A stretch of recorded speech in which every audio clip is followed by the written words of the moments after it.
Every example you've seen so far moved data from the source to the target without modifying the data, or at least relied on built-in type converters if it did need to modify the data.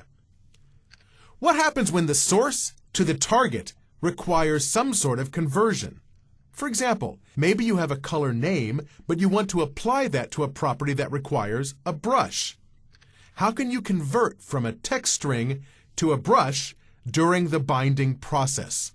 The answer is to use a type converter, sometimes called a value converter. You'll see those used interchangeably. The type converter injects itself into the binding process and converts data from the source type to the target type, and perhaps back again. The type converter is just a class that you have to create, which implements the system.windows.data.iValueConverter interface. It has two methods, and that's all: convert and convert back. Convert converts the data from the source to the target. Convert back converts it from the target back to the source. It can be very simple to create a converter in general, because all you have to do is move data from one type to another. But it turns out that you can often use the string format property of the binding object instead of using a converter.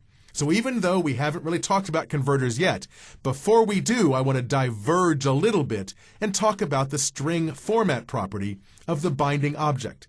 Because if you didn't know about this, you would find yourself writing converters that you don't need to write. Many conversions consist of simply formatting a string, and that's what the string format property is for.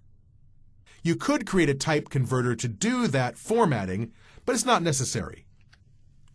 If you want to convert a value into a formatted string, you can often use the string format property of the binding object. It's just another property like element name, path, and mode that lets you specify a string format expression. In all the previous examples, where we had the slider push its value into the text box using binding, in the text box we would see a long string of decimal values, because the value property of the slider carries along with it a large number of decimal places. What if we want to see only 2 decimal places of precision? That's what this example is doing. How is that working? Well, we could have created a type converter that converts from the floating point value to a string with 2 decimal places. And if you're looking at the bottom of the screen, you can probably see right away how we're doing it in this example. We're using the string format property of the binding object, specifying a string containing 0.00, where 0 acts as a placeholder for a numeric digit. So we end up with floating point values that only have 2 decimal places of accuracy. Makes it a lot cleaner here, and it didn't require writing any code to make it happen. As you saw in the example, the simplest format would have the string format equal to some numeric placeholder or some formatting string, as we saw in the example. You can also specify a numeric formatting string as if you were calling the string.format method, something like this. String format equals open close curly brace, then curly brace 0:F1, end curly brace, and that looks confusing. Well, the part to the right is just a string.format specifier. The 0 is a placeholder for one value, and it'll always be 0 because it's only a single value. Colon followed by the formatting string. F1 means floating point value with a single decimal point. Why is that open close curly brace before this? Well, that's used to escape the formatting string, as if it was surrounded with quotes. But since this is all inside quotes as an attribute value, you can't use quotes around that, so they use the open close curly brace to escape it. On the other hand, if you include text, you don't need that escape set of curly braces. In a case like this, where you said string format equals the value is colon, and then the formatting expression, that would work as it is without that escaping open-close curly braces. Don't look at me, I didn't make this up. In any case, look at the documentation for string.format. the method includes information about formatting many different kinds of things, including numbers and dates and so on, and you'll find that in the .NET Framework documentation. Sometimes string format can't do the job. In that case, you'll need to run code as the data transfers from the source to the target location. To make that happen, you need a type converter. You'll need to determine the source and target data types and write code to explicitly perform the conversion. Perhaps you'll write code to convert back. You'll do that in case you care about two-way data binding. Our sample binds an integer from a combo box to the border thickness property of a border element. What's the problem? Well, the thickness structure has 4 values. So we'll need to create the thickness structure using the single integer value for all of the values in the border thickness. We're going to attempt to bind the selected value property of the combo box to the border thickness of the border. And if you do it, you'll fail. The problem is you have to have a type converter in the middle. I'm only mentioning this because I learned this from experience. I was building a demonstration for one of our other topics, and I attempted to bind the selected value of a combo box to the border thickness of a border, and it kept failing, and I had no idea why. And suddenly I looked up what the border thickness of a border control was and realized that you can't stuff an integer into a border thickness value. They're different data structures altogether. A converter must implement the I-value converter interface. The interface requires the convert and convert back methods. Either one of those can return nothing at all or return a value that performs the conversion for you. Each one of them has 4 parameters. There is the value coming into the method. That's the value you're trying to convert or convert back, and that's an object. You'll have to cast it to the correct type. There's a target type. That's a system.type instance indicating the type of the target. And in case you don't know what that is, you can test it here and make the appropriate behavior because of the system.type of the target type. There's a parameter. You can pass a parameter as part of the binding and pass that information through here to this converter and use that parameter to make decisions as part of your conversion process. There's also culture information, so you know how to format the output from your conversion if you need that information. None of our examples will. Now here's a warning. The converter won't trap exceptions. They're treated as runtime errors that will be bubbled up to the topmost level. You must trap and handle all runtime errors within your converter. You could return dependency property.unsetValue if there is an error. So if it's possible that your converter might trigger an exception, you should catch the exception yourself in the converter and return dependency property.unsetValue. We don't handle this in this simple demo, but it's something that's worth considering for your own examples. Let's try an example that converts from an integer to a thickness structure. Here's our example binding with converter 2, and in this case I can choose from this combo box a border thickness, and when I select it, the border thickness matches it. There's no code running to push the value from that combo box into the border's thickness, but there is a converter which allows us to bind from that integer to the border's thickness. Let's look at the code in the markup here. You can see in our border, the border thickness is set to binding, element name equals thickness combo box, path equals selected value. And when I first created this demonstration, that's as far as I went. But the binding never worked.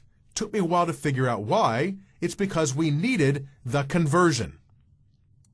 You can see here that there is a converter attribute, a converter property of the binding object that allows you to specify a converter to use. I've set a static resource equal thickness converter. That means we must have a resource somewhere that defines this behavior. And here we have user_control.resources. Here is the definition of that converter. you can see I have local colon integer to thickness converter x colon key thickness converter. Well, what does that all mean?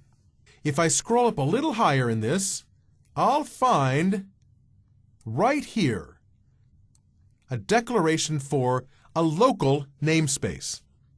XML NS colon local says that whenever you see the local prefix on an element, it should be part of this namespace. Binding is the default namespace for this project. That's the name of the project. That's the default namespace. By using the CLR-namespace colon binding, I indicate to the XAML markup that whenever I use the local prefix, I'm referring to something in this project. So here, I say local colon integer to thickness converter. I have a class named integer to thickness converter, we'll see in a moment, and I want to refer to it by name, thickness converter. What this does is allows me to create an instance of this class. I'll refer to it as thickness converter, and down here I have a static resource named thickness converter that acts as our converter. This creates an instance of the class. The class name is integer to thickness converter. This is the name of the instance, so we can refer to it. Just to review, of course we need some way to refer to the type converter in the markup. Like any other resource, we can declare the instance in the resources. In this case, it's in the usercontrol.resources section. We need some way to refer to the namespace that contains this class. And to do that, we create within the user control an XML NS colon local equals reference to a specific namespace. CLR-namespace colon allows us to refer to any namespace in the .NET framework, and binding is a CLR namespace that refers to our current project. Then, within usercontrol.resources, we add local colon integer to thickness converter. That's the name of the class we'll look at in just a moment. And then x colon key lets us supply a key, a name that refers to that object. Then, when we need the converter, we create an instance of that class and call it thickness converter and use it as our converter. Well, let's look at the actual code in the converter at this point. Here's the class that I created to perform the conversion. It implements the iValueConverter interface, which is part of the system.windows.data namespace. When I added that implementation, I right-clicked and chose Implement Interface explicitly, and that created these two procedures for me. When it first created them, all each of them did was throw a new exception, and I added this message here. And the fact is that the only reason that exception is there is so that if you try to use this converter without adding code, you'll get a runtime exception that isn't handled anywhere. In this case, if I ever tried to use this converter, in a case that did a two-way conversion, I would get, during my testing, an exception that would be thrown, and I could then either add code to fix it, or just remove all the code and have the convert back procedure do nothing at all. That's a reasonable alternative as well. In any case, I'm only using this for one-way data conversion from an integer into a thickness structure. It's possible that you might try to use this converter at design time. What I've determined is that Visual Studio often will use the converter at design time, in which case the value is null. So it's simple to just check to see if the value is null or not, and if it isn't null, then do the conversion. If it is null, do nothing at all. So in this case, I make a return value equal to a new thickness structure with a thickness of 0. So if you call this at design time, where the value is null, I'll just return that return value, which is a thickness with 0 on all four sides. If the value isn't null, though, I'll take the value, convert it to an integer, and I probably should check to make sure that what I have is an integer, but since I'm in control here, I know that I'm only calling this in cases where I'm converting from an integer to a thickness, so we're safe. I'll take the value, convert it to an integer, create a new thickness, passing that integer in to the constructor, which places it in all 4 elements of the thickness, and make that be my return value. Therefore, I'm returning back a thickness structure with either 4 zeros or 4 instances of the value that was passed into this converter. The value that's passed into this converter is the path. In our case, it is the selected value of the combo box on our page. This converter makes it just work. We can convert from an integer to a thickness value, and this converter does the work in the middle because the binding object was told to use an instance of this class to perform the conversion. So you've seen how we set up the resource that refers to the thickness converter. You've seen how we created the converter itself. Just a reminder how we use the type converter. To do that, you add a setting in the binding markup extension that looks something like this. We have binding, element name equals thickness combo box, that's where we're getting the value from, path equals selected value, that's the property of the combo box we're retrieving from, and then converter equals, and we specify a static resource in curly braces like we always do for static resources. And we have a static resource named thickness converter. That's the name we gave to the converter in the resource. Notice that we end with 2 curly braces, which looks weird because we have 1 curly brace to end the converter and the other curly brace to end the binding. If that bothers you, rearrange the order of the attributes so that you don't end with converter. It doesn't bother me. I'm sort of used to it by now.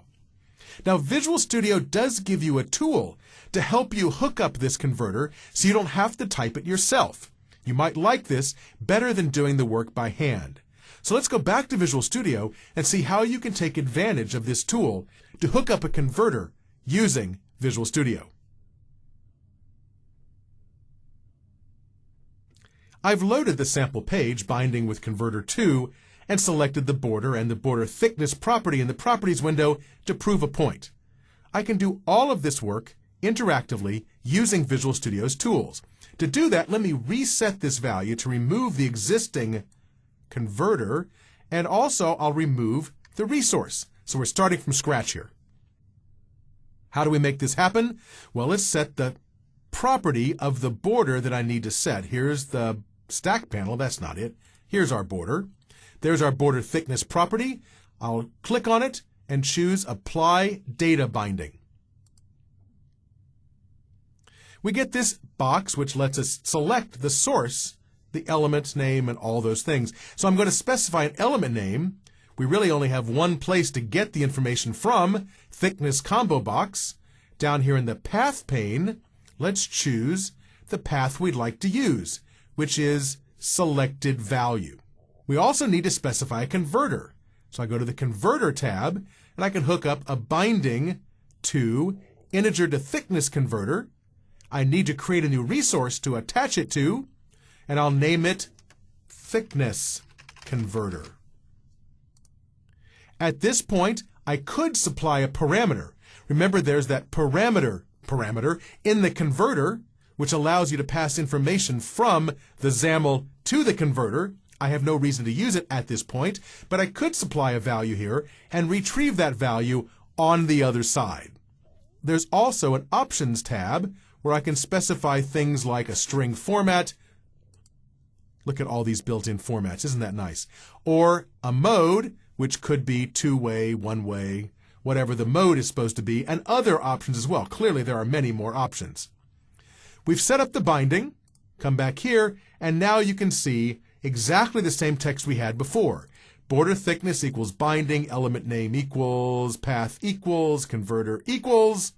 And up here we have the resource, which defines that converter for us. So if you're a little squeamish about typing this stuff by hand, you see you can use the interactive tools provided by Visual Studio to do the work for you in hooking up this binding.